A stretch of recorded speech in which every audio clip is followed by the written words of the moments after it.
If we go up here, we can bring in our mask.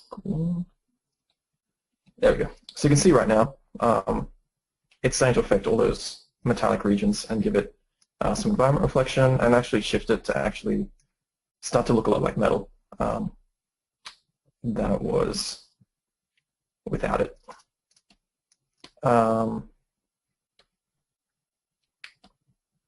But we lost a lot of color. We lost a lot of some of our paintings. But with the spec map we'll create, we should get some of that back. It'll break up a lot of this environment reflection, hopefully.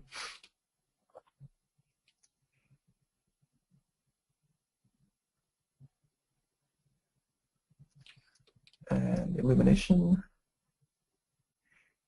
you can start to see that in effect.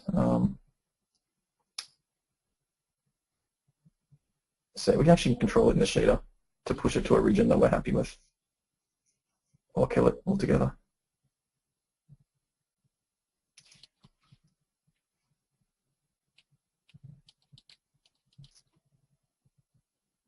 And I don't have to worry about that stuff.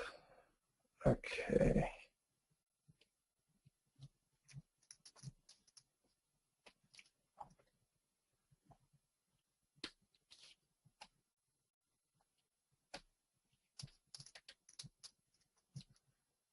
So now, let's jump into the spec map. This is actually going to help us a lot. And the whole purpose of the spec map, as I was explaining last week, is to break up the intensity of the actual specular reflection. So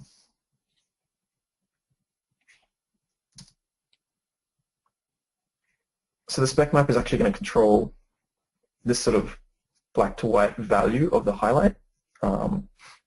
It's going to control the intensity of it and the sort of like the breakup, where the glossy map controls the sort of broad or tightness of things, as I'm sort of displaying here. So let's get to it.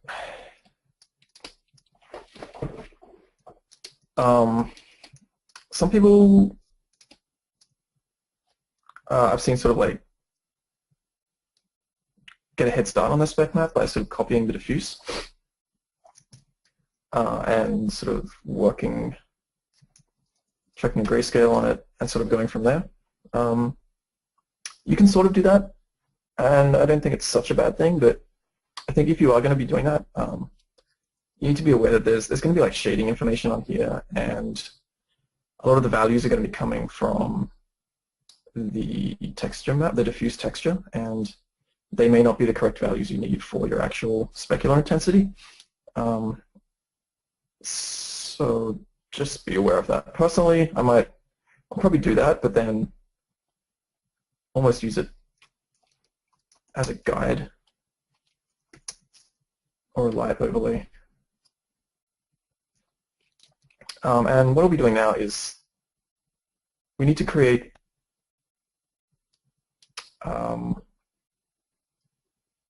sort of like a textural output of the specular behavior for each of our material types. So the metal, if we look at the concept, it's got this sort of like broken up speckledy type look to it. So we're gonna have to create a texture that sort of mimics that. The fur's gonna be kind of tricky. It'll need to be this very soft sort of thing. And the gems will be pretty. I want it to be sort of very clean gems, but there might be a little bit of sort of grit to the spec, just to break up that highlight a little bit, but not too much. Okay, so basically just tackle this one material at a time, and let's just start with the metal.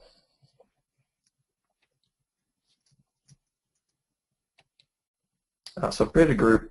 I've created a mask in that group of the metal region, and now we can sort of start painting and filling up this layer with our specular information just for metal. And what I like to do is just not patterns.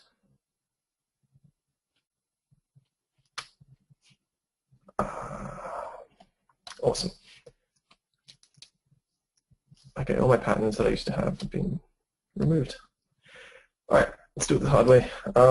CG textures is kind of cool to get spec information. Or Google or Pinterest or anything really. You can start to find good images that might help you in your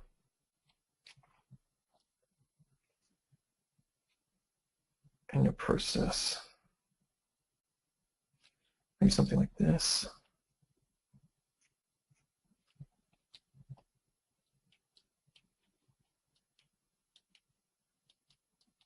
And what I'm sort of looking for is not so much the color, but just like the sort of textural breakup that I can sort of get from this, because I'm just going to turn it into a grayscale image in the end.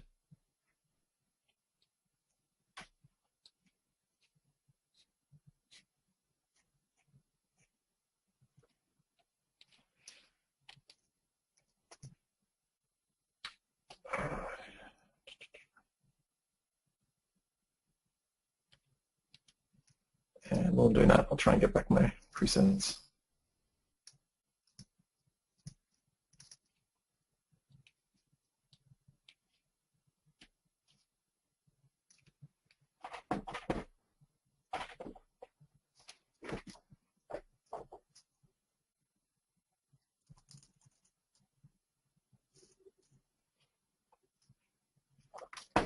Sorry guys, 1 second.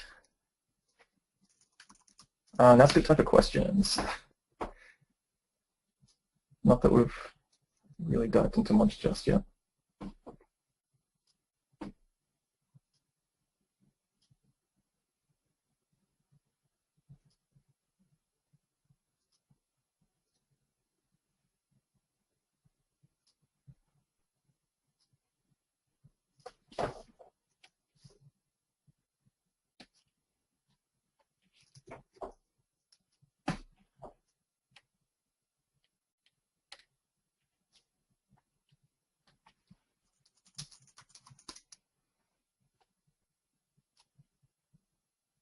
Let's try and find something where we don't have to muck around with a login.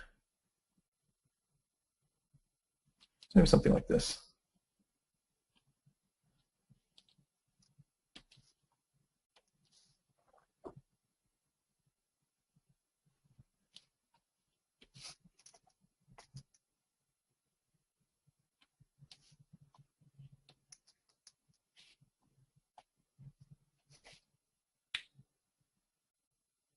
Sorry, I can't do anything until this finishes.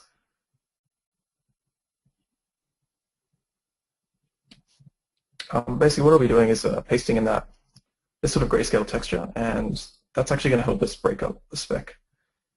And then we continue to sort of like overlay other materials on top of this. If this isn't what we want, we can sort of like paint in some additional information with our brushes. And yeah, I go from there. What I'm doing here is I'm just waiting for it to update my patterns, which is a bunch of sort of pre-saved textures that I've sort of collected over the years. Hopefully that worked.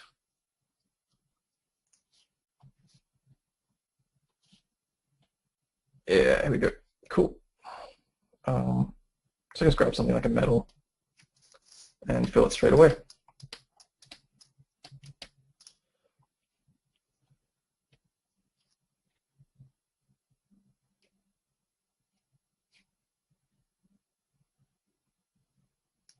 Or maybe something a little bit more scratched.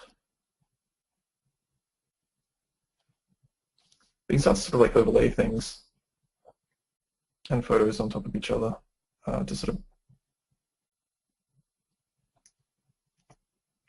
build up the effect that you want.